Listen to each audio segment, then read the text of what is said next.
અને હવે વાત કરી પંચમહાલની, જ્યાં ખાણ ખનીજ વિભાગે કાર્યવાહી કરી છે। ગોધરા દાહોદ બોર્ડર પરના મેરબ ગામમાં કાર્યવાહી કરવામાં આવી। પાનમ નદીમાંથી ગેરકાયદે રેતીની ચોરી કરવામાં આવી હતી।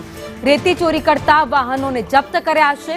3 ટ્રક સહિતનો મુદ્દામાલ ઝડપી પાડવામાં આવ્યો છે। તો પંચમહાલમાં ખાણ ખનીજ વિભાગ સક્રિય થયું છે। વધુ અપડેટ સાથે સંવાદદાતા હર્ષદ મહેરા મારી સાથે જોડાયા છે। હર્ષદ, જે લોકો ગેરકાયદે રેતી ચોરી કરતા હતા તેમની સામે કાર્યવાહી કરવામાં આવી।